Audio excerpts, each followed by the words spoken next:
ओम नमो भगवते वासुदेवाय। अथ तृतीयोऽध्याय। श्रीशुक उवाच। शुक कहन्ति साधुचित्ते प्रसन्ने नृपति अग्रते। शुण राजन पुण्यदेहा तुमते पचारिलो जाहा। मनुष्य मध्ये साधुवाणी मरण काले ताहा जाणी। एबे कहिबा ज्ञान सार भकत जनंक व्यवहार। ब्रह्म तेज को जार इच्छा ब्रह्म भजने तार दीक्षा। इंद्रिय सुखे जार भाव से नर इंद्रं को पूजिब। संतति अर्थे जार मति से प्राणी पूजे प्रजापति। श्री कामे दुर्गा देवी पूजे तेजस्वी से विग्रह राजे। धनार्थी पूजे धन स्वामी रुद्रं को पूजे वीर्य कामी। सेवे अदिति देव माता भक्ष अर्जने जार चिंता। देवं को पूजे स्वर्ग कामी विश्वे देवां को राजस्वामी। साध्यं को पूजे प्रजा अर्थे अश्विनी सुते आयु पथे। जे प्राणी पष्टि अर्थे कामी आनंदे पूजी बसे भूमि। प्रतिष्ठा जेबा नर इच्छे से पूजे भूमि अंतरिक्षे। सुंदर रूपे जाई भाव से नर पूजिब गंधर्व।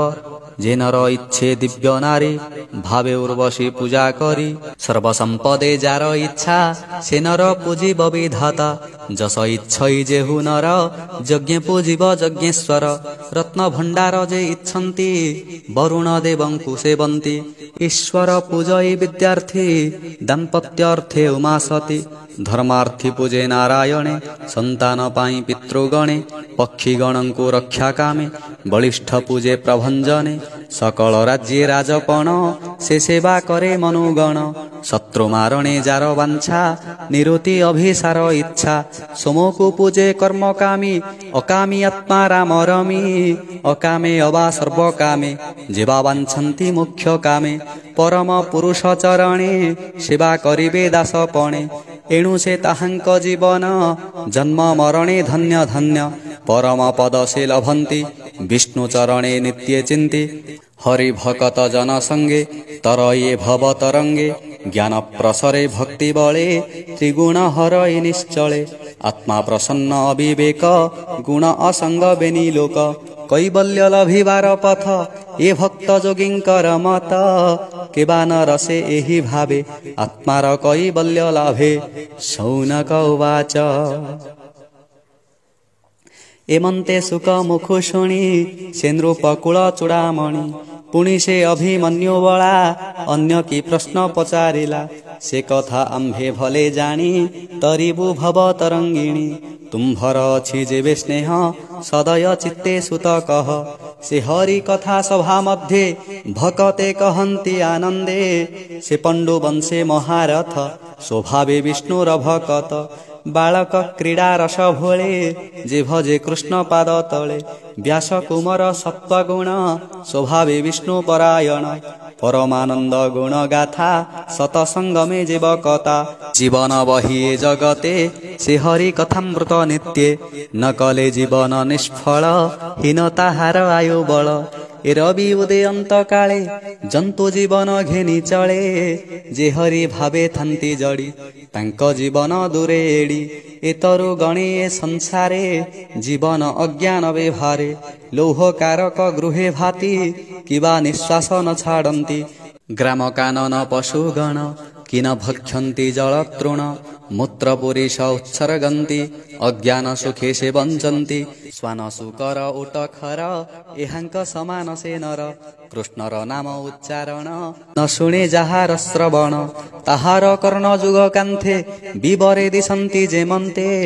तुंडर मध्ये जिह्वा वही जे हरि नाम न भाषई। दुर्तुर वाणी बोली तारे जे हरि नाम न उच्चारे।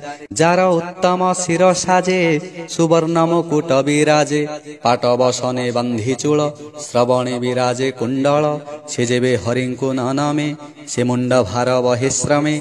जेबा सुंदर बेनी भुजे कांचन कंकण विराजे।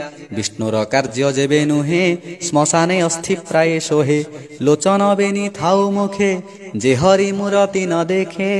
मयूर पुच्छ बोले तारे से अंध संसार सागरे चरण जुग बहिन रे जेबे न गमे विष्णुपुरे से पाद भग्न वृक्ष दोई से जेह्ने पदे न चलई कृष्णर भक्त पद रेणु सर्वदा न लागे जातनु पवित्र नुहे ता शरीर से अटे शबर आकार तुलसी दल कृष्ण देहे शुद्ध सौरभ गंध बहे से गंध जार नासाद्वार न पशे सबता शरीर तारूपाषाण लोह तार से अंते पड़े तम घोर गोविंद नाम जार हृदय न पशे पुलक आनंदे जेबे बा पशई हृदरे नयन अश्रुता न झरे तार हृदय अस्मसार बहई लौहमय भार हे सुत शुण कृष्ण गुण शुणाओ आंभर श्रवण जे साधु प्रश्न परीक्षित पुछिला मुनिंक अग्रत आत्मविद्यार बळे करी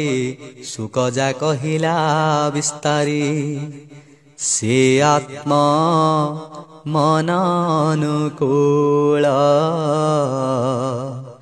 बही संसार कर पार